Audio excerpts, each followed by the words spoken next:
Hai, shalom, haleluya. Saya Tias. Hari ini kita akan belajar menjaga lidah. Amsal 18 ayat 21, hidup dan mati dikuasai lidah. Siapa suka menggemakannya akan memakan buahnya. Ada peribahasa yang berkata mulutmu harimaumu. Dari peribahasa ini kita belajar untuk berhati-hati menggunakan lidah kita. Nah, pertanyaannya, mengapa kita harus menjaga lidah kita? Yang pertama, karena perkataan yang kita ucapkan dengan lidah kita adalah benih yang sedang kita tabur.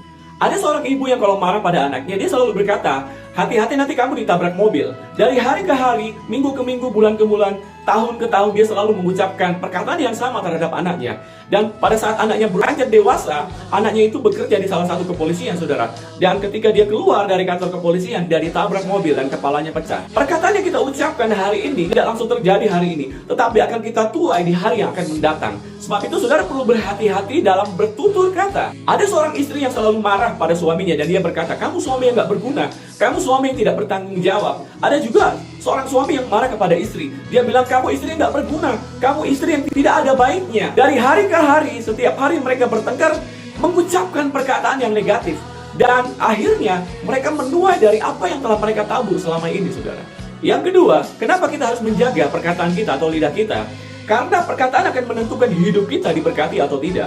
1 Petrus 3 ayat 10 berkata seperti ini, siapa yang mau mencintai hidup dan mau melihat hari-hari baik, ia harus menjaga lidahnya terhadap yang jahat dan bibirnya terhadap ucapan-ucapan yang menipu.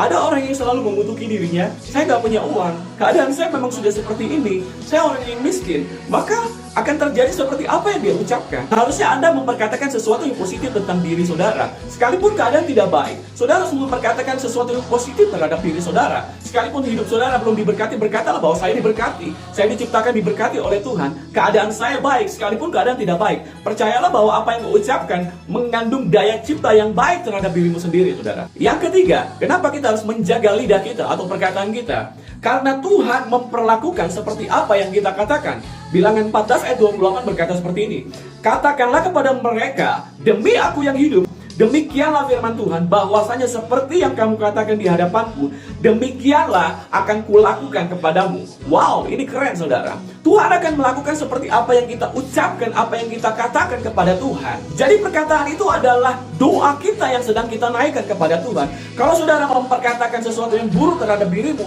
terhadap pasanganmu, terhadap orang-orang yang ada di sekitarmu, maka dia akan menjadi buruk seperti apa kau katakan. Tapi kalau kau memperkatakan sesuatu yang positif terhadap dirimu, terhadap orang lain, terhadap pasanganmu, maka akan terjadi seperti apa yang kau perkatakan. Seperti firman Tuhan dalam Bilangan 14 ayat 28. Yang keempat, yang terakhir, mengapa kita harus menjaga lidah kita atau perkataan kita?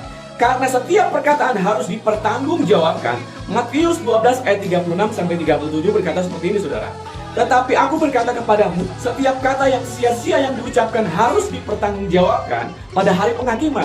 Karena menurut ucapanmu engkau akan dibenarkan, dan menurut ucapanmu pula engkau akan dihukum. Dari ayat lain, Amsal 12 ayat 18 berkata gini, ada orang yang lancang mulutnya seperti tikaman pedang, tetapi lidah orang bijak mendatangkan kesembuhan. Sebab itu saudara, mari gunakan perkataan kita untuk membangun orang-orang yang butuh dibangun, saudara.